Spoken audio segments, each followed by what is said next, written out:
بھائی اسلام الدین صاحب انگلینڈ سے پوچھتے ہیں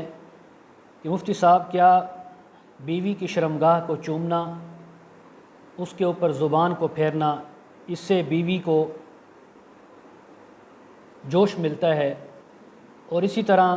خاوند کا اپنی شرمگاہ بیوی کے منہ میں دینا جائز ہے یا ناجائز؟ بھائی اسلام الدین صاحب، اللہ تعالیٰ نے جو ایک طریقہ اور راستہ بتلایا ہے بیوی سے خواہش پوری کرنے کا، وہ یہ ہے کہ بیوی سے اگلے راستے کے اندر آپ اپنی خواہش کو پورا کریں۔ باقی رہا طریقہ اس کو جوش دلانے کا اور خود کو جوش میں لانے کا، بہت سے طریقے ہیں، بہت سے انداز ہیں، اور آپ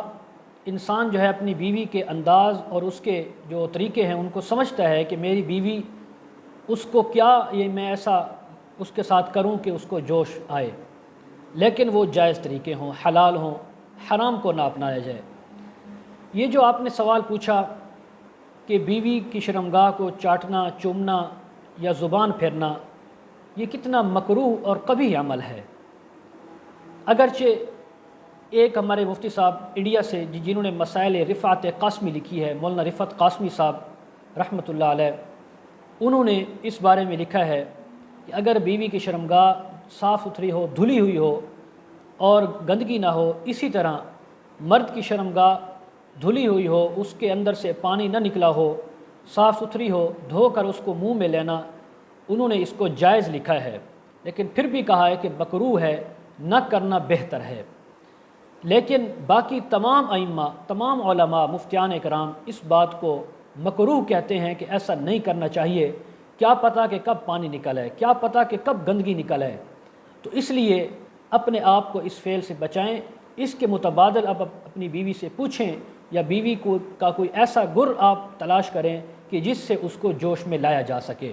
تو اس لیے اپنے آپ کو شرعاً بھی یہ ناجائز ہے، اور یعنی حکمت کے طور پر بھی یہ صحیح نہیں ہے۔ اور یہ ایک حکیم صاحب نے خود مجھے بتلایا کہ جو لوگ بیوی کی شرمگاہ کو بوسہ دیتے ہیں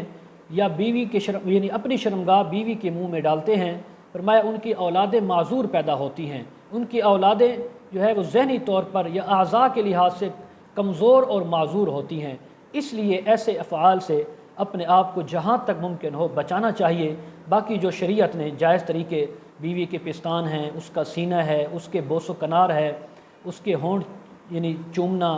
اور ہونٹوں کو چوسنا، زبان کو چوسنا، باقی اس کے جسم جہاں مرضی آپ اس کو بوسہ دینا چاہیں، کس کرنا چاہیں، وہ آپ کے لیے جائز ہے اور حلال ہے۔ لیکن یہ دو چیزیں ایسی ہیں، مرد کی ایک اور ایک عورت کی، ان کو آپ منہ میں اور زبان کے لیے استعمال نہ کریں تو یہ زیادہ بہتر ہوگا۔ اللہ تعالی عمل کی توفیق نصیب فرمائے۔